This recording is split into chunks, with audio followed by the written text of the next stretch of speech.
On today's episode of Gathering the Kings. When you have a passion for things and you've got goals and you've got drive and you're a business owner and you're an entrepreneur, your new normal becomes so different to the rest of the world. You are listening to Gathering the Kings with Chaz Wolfe, featuring fellow 7, 8, and even 9-figure business owners who have real battle scars from business and life, but have prevailed as the king that they are designed to be. We welcome high-performing entrepreneurs to the stage in order to reveal the real of the real on what it takes to build a successful business today. We dissect the good and bad decisions they've made along the way that give a true and accurate picture of the journey of success and how you too can get there. Through this dialogue, you will learn the value of growing your network and surrounding yourself with power players and kings like today's guest. Grab your pen and notebook because we're about to dive in. What's up, everybody? I'm Chaz Wolfe, Gathering the Kings this week. I have a wonderful queen on the stage here with us today, Alicia Jarrett, AJ they call her. Welcome to the King stage. How are you today? Chaz, thank you so much. That's the first time I think I've ever been called a queen. And because I am based in Australia and we are part of the monarchy, that kind of feels a bit cool. Yes. Well, you are. Otherwise, we wouldn't have had you. So thank you for being here. You're welcome. Thank you for having me. This is going to be an incredible show. Tell us what kind of businesses that you are in and have. Yeah, we're in multiple businesses, all based in the US. So we do all of our work remotely from the other side of the world. Myself and my partner, Matt, we have a real estate investing business where we do vacant land. We have a real estate marketing business where we help other fellow real estate investors just like ourselves. We have a real estate data business and we're about to launch. So we've got development happening on there. So we've got quite a lot going on, Chaz, and we've been doing business in the US for more than 5 years, and I've got a great bunch of people over there. I just wish I was calling you from the US at the moment, but hey, we'll work globally, right? Yeah, 100%. And you know, it's funny, we were talking about this off air, but the power, whatever service that you're using, but here we are here on Zoom, and we get to see each other face to face. We don't get to, embrace, but that's okay. And we get to kind of get to the same information. It's a pleasure to have you and to have a queen like you. You've got so much going on. I want to know, before we dive into some of the detail, I want to know why at this level do you you have such energy already in the first 60 seconds. It's just like, I know it's 6 a.m. over there. You already told me you negotiated a deal earlier this morning for you. I did. Yeah, my first call was 5:30 this morning, closing on a property. So you know what? You got to be up with the worms, up with the birds to get the. And there's a reason why, and I want to know it. I want to know it. Why are you still pushing this hard? Why are you doing it? So we are. Well, here's the thing. I don't think we're pushing hard anymore. This has become our new normal. So, when you have a passion for things and you've got goals and you've got drive and you're a business owner and you're an entrepreneur, your new normal becomes so different to the rest of the world. I have a lot of people that just like, you get up at what time and you do how many hours? And it's like, yeah, but we love it. So why wouldn't we? Right. But why we do it, we started 5 years ago, Chaz, with a very simple goal. And that when I say we, I'm talking about myself and my partner, my wonderful partner, Matthew. We're in business together. And we said, you know what, we love traveling. We love exploring the world. And, then this thing called a pandemic hit. But as long as we have a laptop and a phone and good Wi-Fi, we want to set ourselves up to do business anywhere in the world. Yeah. And we've now done deals on the ski slopes of France. We've done deals on a yacht in Croatia in the middle of the ocean, and, doing deals at 5:30 in the morning here from Australia. So we do have a big dream in mind. We've got a big goal around how we want to live our lives. And that's always in our focus. It's always our true north. Yeah, I love it. Whatever the true north is for you, in this case, traveling and doing business in all these unique places, you're going to have to tell me just real quick. You mentioned some really incredible places with incredible activities while you're doing these deals. What's the outstanding memory? Just like, boom, top of your head, best place I've been, best experience, that type of a thing. In terms of travel? Yes. Yeah. Oh, okay. We're going to need a whole nother podcast for that, Chaz, because we have filled passports because we are big travelers. But I have to say, one of my favorite places in the world, I was just talking to my osteopath last night, getting myself adjusted, and he's about to head off to Croatia. And we've been to Croatia a few times. And the last time we were there, we hired a yacht. We just cruised around the islands for a couple of weeks, and it was magical. It's one of these places in the world that is starting to become a lot more touristy now, but honestly, Okay. you just I remember doing that deal in Croatia. We were literally, we weren't even moored up next to an island. We were in the middle of the ocean traveling between islands, and we had a satellite GPS thing going on, and it Yeah. was like, okay, it was like the old days of dial-up where the computer was like, and all of a Yep. sudden it's like, we need to get money into this account to do this deal, and we're watching the computer like, come on, computer. Connect with that You can do satellite. it. Let's go. So That's that was right. pretty memorable. But I think the other thing, coming back to ski slopes in France, we both love skiing. We love hot weather, cold weather, you name it. And going over and doing a closing in France where we had to go to a notaire attaché is what they are called, and Ooh. go and get all of our paperwork signed by someone in France was just a whole very different experience to our title I'm companies in the sure. US. It's Yes, you totally know. different. I'm sure. Wow. Okay. So Croatia is on the list now. For the listener, I don't actually care if you get any business tactics on this show. I know you're going to get one or two or three or 10, but write down Croatia. There's your takeaway for this show. You've from an expert herself. So Alicia, I want you to tell me before you got started, why Yeah. entrepreneur, like did it just start 5 years ago, or was the bigger picture No. really starting before that? Tell us about that. Yeah, I think the bigger picture was definitely starting before that. So the last 5 years, our entire businesses have been focused in the US. Prior to that, though, I had a consulting company here in Australia where I was doing a lot of leadership training, team training, a lot of face-to-face stuff, which I Yeah. love. I'm very passionate about that. But I have to be exchanging my time for money in order to get Right. paid. Right. Right. And my partner, Matt, was the same. He was doing a lot of consulting in a big global organizations in IT, transition, transformation. We both Yeah. loved what we did, and we had a few properties over here in Australia, but we were always asking ourselves, like, what's next? Is this what we want to be doing for the rest of our lives? Like, is this the Right. life dream? Is this how we want to be living and not only living but working and all of that? Right. And Right. so we just started to look around, and with that goal in mind of being able to be anywhere and doing business, we just started to do some research into things, and we came across a few opportunities in the US, let's say. And it was like, all right, well, let's go down this path and see what this has got for us. And fast forward 5 years, and here we are. So, Right. I don't think we set out with the goal in mind to do what we're doing now, Chaz, but certainly we were open to whatever was coming our way. And Yeah. I think as an entrepreneur, it feels weird to even call ourselves that because we just think what we're doing is normal now, right? Yeah. Just But regular life. yeah, this is regular life. But as an entrepreneur, the mindset is one of being just open to any opportunity that comes your way, like any door that's there, let's open it, take a peek inside and go, well, let's look at that. And that's Right. what we did. So it's kind of evolved now into our multiple businesses and multiple team members. And I'm so happy with where we're at.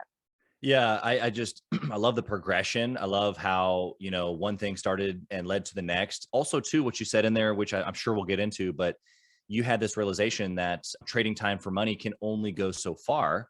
And then, for the listener here, I want you to think about, if you haven't had that conversation with yourself, you're going to, at some point, you're going to either hit burnout, or you're going to come to a place where is this all that I'm made for? Like some Yeah. sort of a question like that.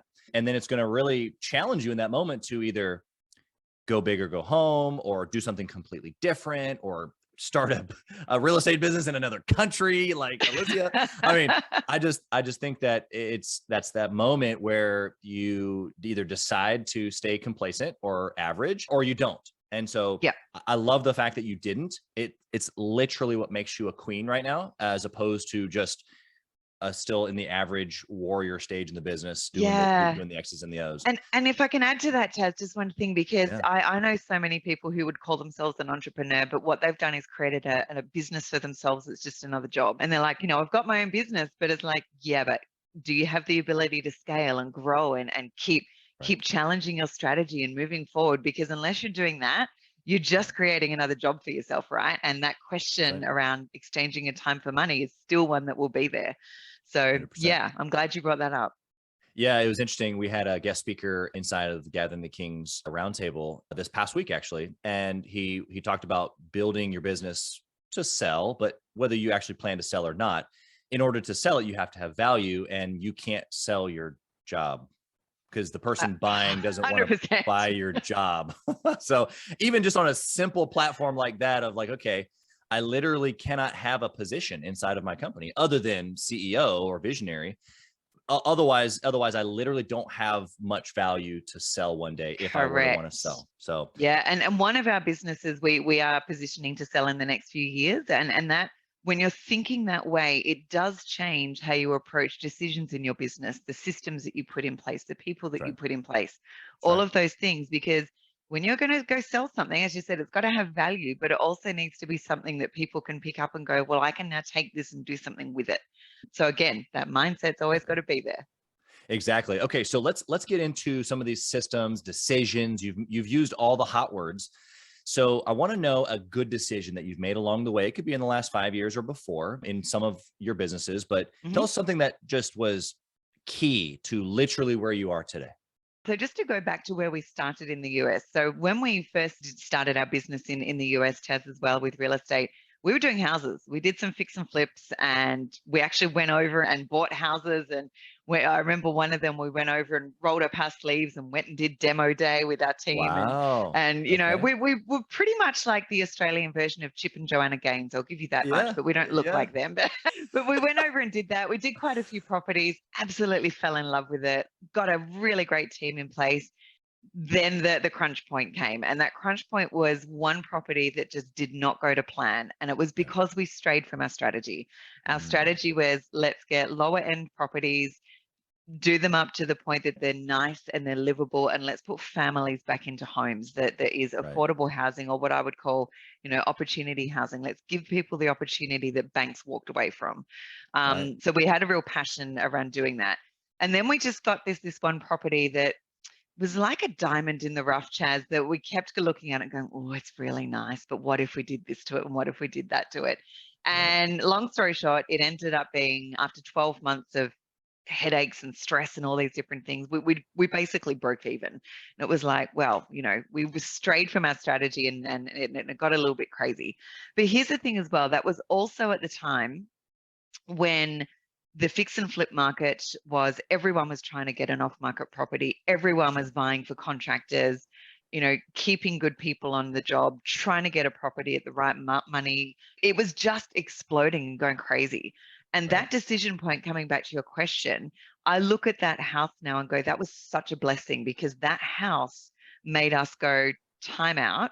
Are we still on track with our strategy? And if not, and the answer was no, what do we need to change? So we then started looking across different asset classes and saying, you know, if we come back to our goal of being able to do business anywhere in the world and maybe doing less stressful properties, what does that look like? And after doing some research, we came across vacant land, and we've now been buying and selling vacant land, seller financing vacant land, subdividing, holding, working with builders and developers. We've now been doing that for more than 4.5 years. So that change in asset class led us to a totally different business model, which also led us to start our own real estate marketing company, because we realized that how real estate investors are doing their business, regardless of asset class, you need some smarts around how you do marketing. So we basically started that for our own self-interest, Chaz. And 4.5 years on, you know, that's growing legs, and that's now a big business as well. So yeah, that one decision to get out of houses and into land completely changed the trajectory of what we're doing today.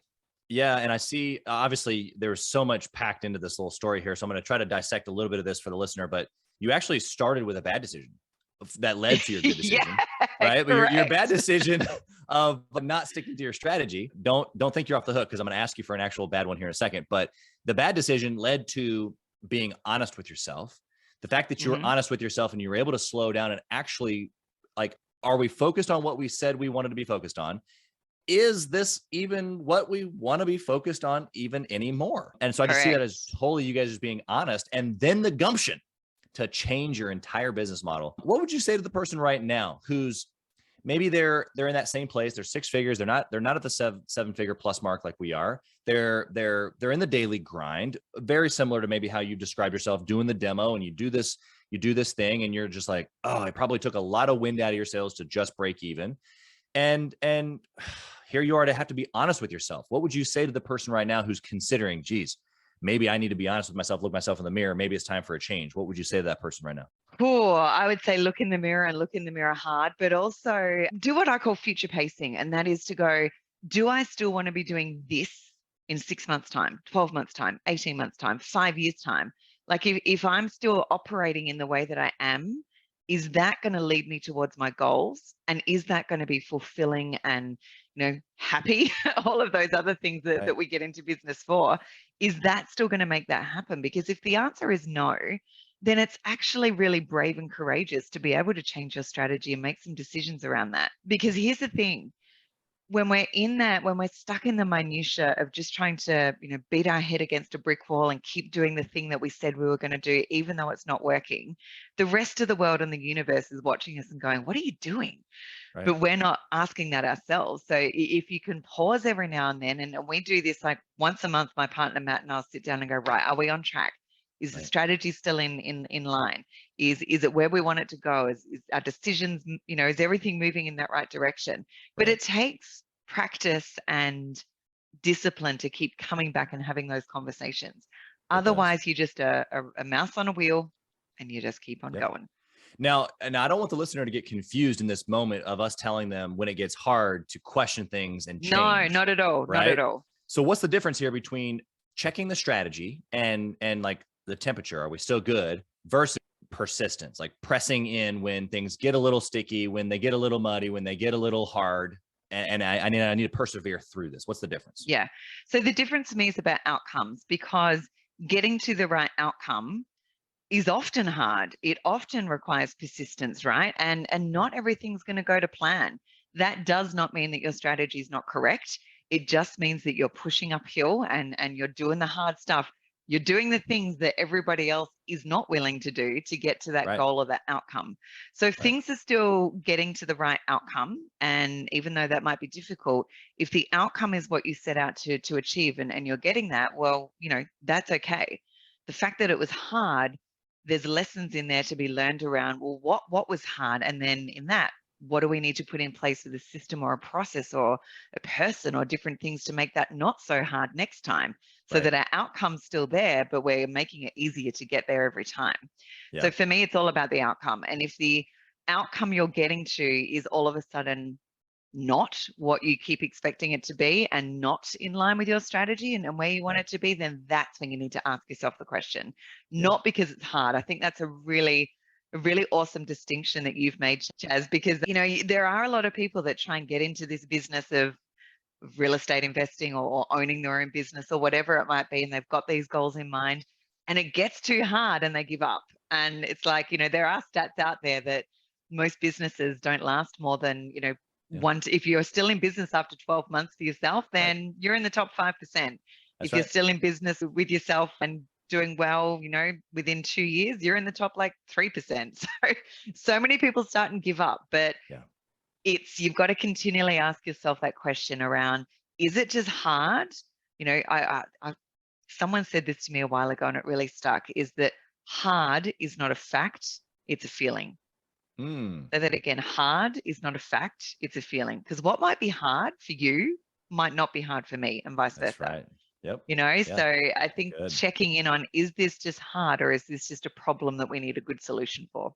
Yeah, I think it also makes sense too, because there's those moments you said a few minutes ago, when we get, the chirp in the ear from a family member or someone close by of, what are you doing? What are you doing?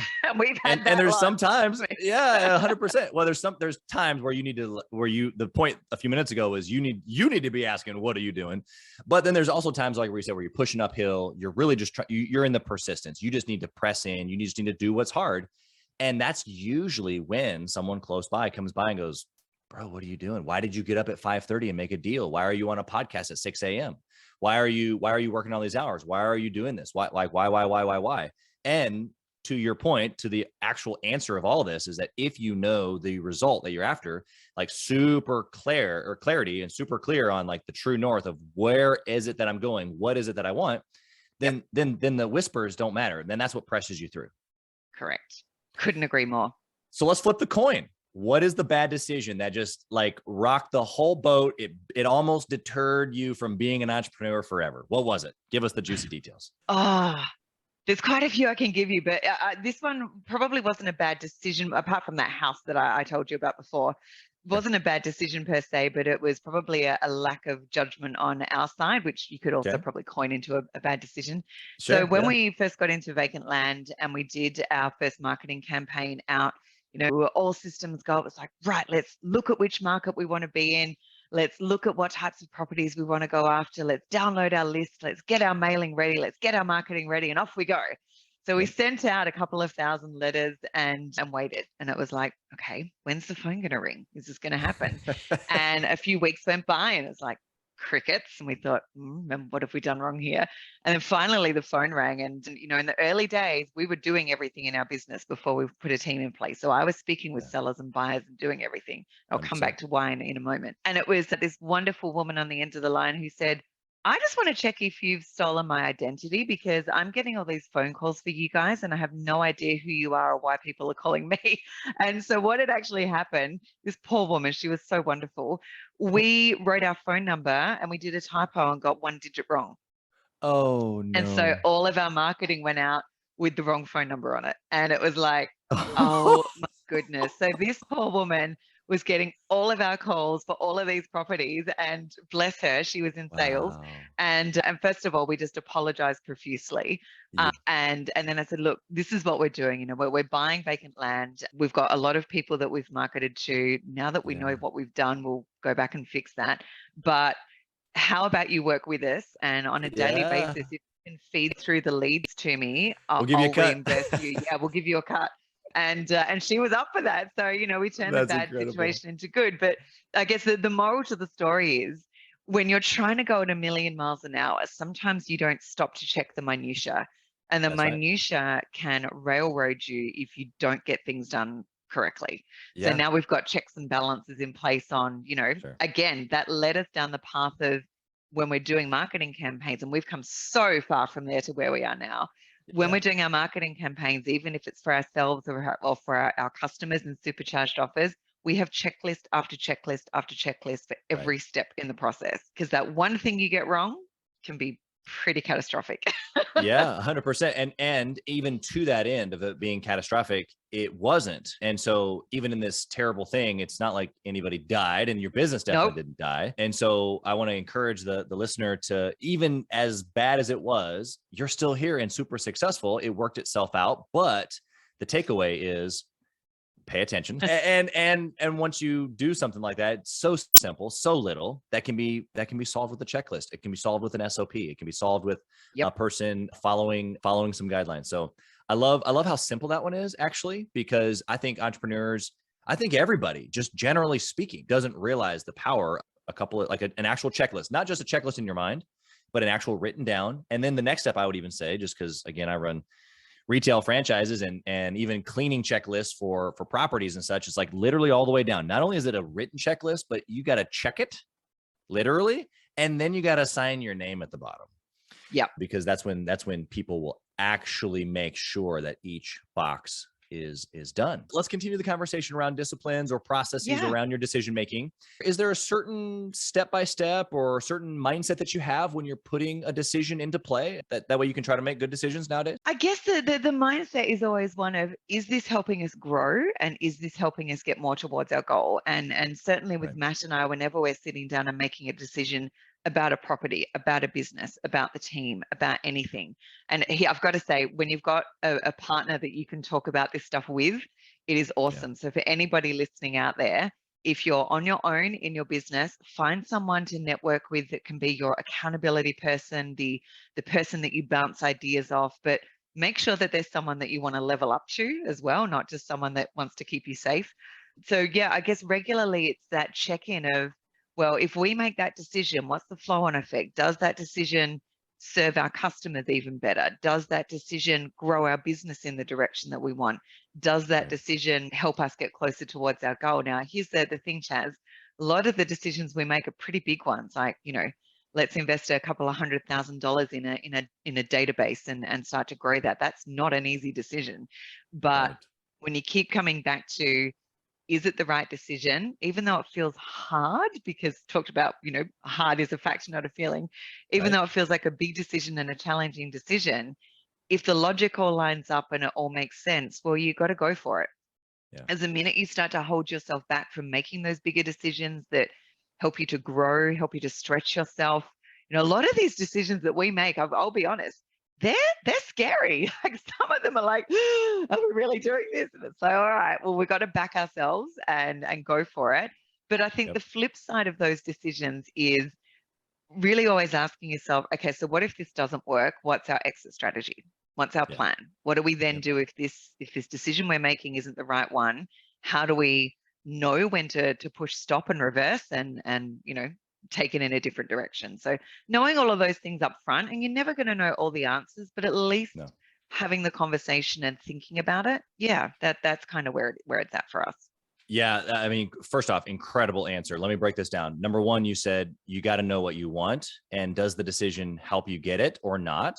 Then I heard you say, have somebody trustworthy nearby, whether that's a partner, a friend, somebody from a group or a mastermind or a local thing that you're a part of, someone that not only just can be a buddy, but someone who can keep you accountable to being better. I heard you say things that like even though it might feel hard, that if it aligns with what you're doing, that you got to go for it, even if that means that it costs a lot of money, or maybe it's time or resources or other things that you're putting on the line. If it gets you what you want, you've got to really boil down the logic. And if there's not a reason not to do it, it sounds like you got to do it. Yeah, absolutely. And I think that last thing you mentioned is the hardest one, right? If there's a reason not to, but everything's pointing in the right direction, it still might feel really like, oh my God, are we really doing this? But it's like, you got to go for it. Like an example for us in our marketing business. So next week, we're going to be in a studio here in Australia with a whole bunch of people that are filming an entire ad series for our marketing company.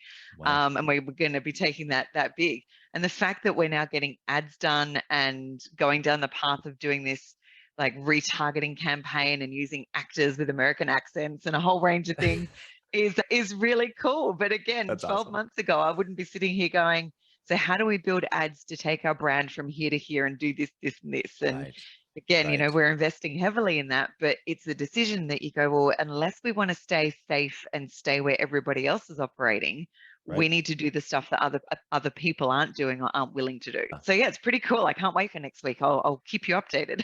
if you need a bearded fella that has an American accent, you just let me know. I might know a guy. Fly on over and we'll put you in the ad. You'd be perfect. I came to Australia and New Zealand. I was 15. I played basketball for a youth United States team. I came over there and played for 2 weeks. And I got to go to the Opera House, and I don't know how far that is from you, but I very much enjoyed my time in Australia. Yeah, well, for you, looking at you now, what was that? 8 years ago, 9 years ago? No, actually, I'll go ahead and say it. 20 years ago. I'm 35. Oh, there you go.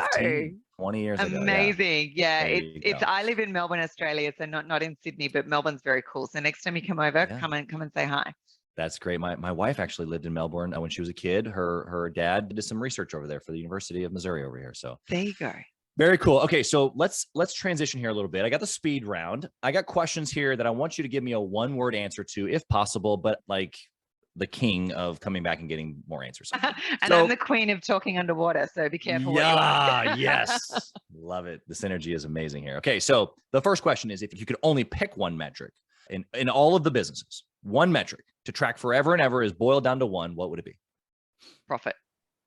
Okay, and why? Because at the end of the day, we're all in this to live a certain lifestyle and a certain, giving back to whatever is passionate to our causes and things like that. And the only way that you can do that, like cash is king, right? It does make the world go round. So revenue is one, but you also need to get it to the point that things become profitable, right? Otherwise, why are we doing it?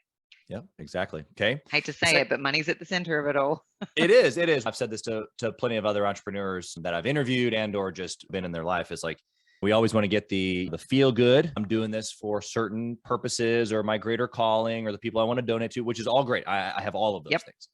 But let's just boil it down. Would you do this if you didn't make money? And usually the answer is no, because I still got to live. I still got to eat. I still got to take care of my family, like all the things. And it's like all the basics. Yeah, let's just be honest. It takes money. It's not a big deal. But if you want to make it a big deal, if we don't make it a big deal, we can go give a bunch, and we can we can be better than the money. So second question is this: what book would you recommend that a six-figure owner reads specifically who's trying to grow to where you are? Probably, and I talk about this a lot on a lot of my podcasts because there's loads of books out there that are great. But the one that changed my mindset around a bunch of things is The E-Myth by Michael Gerber. Yeah. Don't know if you've heard about it, but it's the E-Myth being the entrepreneurial myth, right? Where you can be great at what you do, but then owning a business in that is a totally different thing. Right. And that is, you've got to get out of your own way. And the whole thing about, are you working on your business or in your business? And then if you're still stuck in it and you're not willing to work on it and be a business owner, well, that's the make or break. That's right. That's right. I love that you've had had that realization for yourself, and you've obviously been able to share that with so many other people. But you're right. There's a lot of technicians, and there's a lot of folks trying to be entrepreneurs that aren't, and vice versa. So I think that's a great book recommendation. The next question is: do you intentionally network or mastermind with other entrepreneurs? You've kind of already given a slight answer to this, but I want to hear your full answer. Yes, we do. Two things. I have my own mastermind group. It's got more than 1,200 people in it. They're all land investors from all across the world doing business in the US. So I'm a big believer of one, creating opportunity for other people to network as well and mastermind and do things together. And second to that is, so Matt and I have been part of a number of different mastermind groups over the years. We're not part of one at the moment, but we're trying to find our groove with one, because I'll be honest, there's some that we've been in where we go, this is not going to level us up. And there's others we've been in that we go, well, yeah, this is great. But, I think that the question that you've always got to keep asking yourself as well is, am I surrounding myself with the right people that can level me to and they're not going to level you, but are they going to push my boundaries to the point that we're going to level up? And that can be difficult to find the right groove around that. So but the answer is yes, definitely. I love the answer, the follow-up question. I love the intentionality that you do all the things, but just even specifically that, I think it's great. Okay, here's an odd question here for you, a little bit of a curveball. Alicia, if you only had 1 hour each week to work on your business, what would you do in that 1 hour to successfully run your business like you do now? Ooh, just an hour? 1 hour. If I had 1 hour a week, I would probably be looking at my team, and because I have a background in leadership and training and team engagement, team enablement, things like that. I get very passionate about making the best opportunity of the people that you have in your business. I would spend that 1 hour on helping my team to level up. So the people that we surround ourselves with, how do we make them better? And I do this anyway, but if I had an extra hour, I'd put more into it. How do we create more space for them to step up, for them to learn more, for them to do more, for them to grow? Twofold reason to that. One, when you grow and enable the people around you, your business is going to be better for it. But two, when you really create an environment where you support, grow, develop your people, regardless if they're virtual assistants in another country or people that you employ direct, they stay with the point blank, that they won't go anywhere else because they feel like they're part of something and they feel like they found their tribe. So that's right. Creating that environment for people is hugely important. And I think I see a lot of entrepreneurs, Chaz, that have their team, people, virtual assistants, and they still call them that. We don't call ours virtual assistants, by the way. Our team that's our customer service team. They're part of our business. So I would put it towards that. I love all of that. I think that you're 100% right. I think that even just the naming convention that you said, it speaks to the heart. It speaks to, I'm creating a tribe and giving. You even mentioned it when you mentioned the 1,200 members in your land mastermind. If I can create the opportunity for others to find value with each other, and I literally am not even involved. 100%. On a weekly basis, I'm introducing people to people. I've got networks all over the world now. And I'm like, you need to talk to this person here. Just this week, I was talking to one of our marketing customers who's based in the US, and they're about to go on a vacation to Spain. And they're like, we're thinking of actually moving there. I'm so great. I've got 2 investors in Spain. They both live in Madrid. I'm going to hook you guys up. And they're like, oh, we're thinking of Madrid. And I was like, great. They're now catching up for lunch in a month's time together, all 4 of them. And it's like, I've never met any of these people in person, but if I can make that introduction happen so that their networks can be greater, 100%. I love that. I could do that all day long. Yep. I love it. Maybe that's what I do with the other hour is exactly. There you go. There you go. Half hour on your team, half hour on the network. Yeah. It's good. It's good. Okay. So last question. Are you ready? Yes. Okay. I'm ready. If you lost it all, what would you do? Start again. Okay. Are you sure about that? Yeah, might not be the same business and it might not be the same model, but we'd start again. I think once you've gotten a taste for, and it's been more than, it's been nearly 20 years of working for myself. There's absolutely no way I'd go back and work for somebody else, but we'd start again. You'd find a way and you'd create a new strategy and create a new goal. And it might not be the one you had before, but Right. The option of giving up is just not there. I love that. Okay, so Alicia, this has been just absolutely incredible. I want to give the listener an opportunity to connect with you, whether they want to buy vacant land, or maybe they want to learn about real estate, or maybe they just want to connect with a super awesome queen from another part of the world. How can they find you? The best one is probably our real estate marketing business called Supercharged Offers, which I'm super proud of. It'll be through there. So they can go to superchargedoffers.com. We've got some really great stuff on there where they can download an ebook and also a business growth plan. So many real estate investors out there, Chaz, have this. We talked a lot today about goal and direction and your true north. So many people don't even have a strategy for their business. So we've got a free business growth plan that they can download and do some planning. They can email me direct. So Alicia, Alicia, if no one gets that right, at superchargedoffers.com, or they can give me a call, which is 888-538-5478. My team will answer that. But my team will put them in touch with me. I'm more than happy to jump on a call with anybody and talk about their business or talk about what we've done and, bring it on. Expand the network, right? Yeah, absolutely. I love it. You have been just absolutely incredible. It is a pleasure to know you. It's a pleasure to have you here. Your hour has been not only just valuable, but I think it'll speak into not only weeks and months and years, but into decades of whether it's this podcast or the people that are listening, all of that, it'll resound through history. So thank you for that. We appreciate it. We wish you absolutely nothing but success in all of your endeavors. Thank you, Chaz. I just want to commend you on being such an amazing interviewer as well. I think that we could keep this conversation going for hours, but we need to cut it short. But that's right. Thank you so much for the opportunity to share my story and get some messages out there to people that might need to hear. Absolutely. That's what it's all about.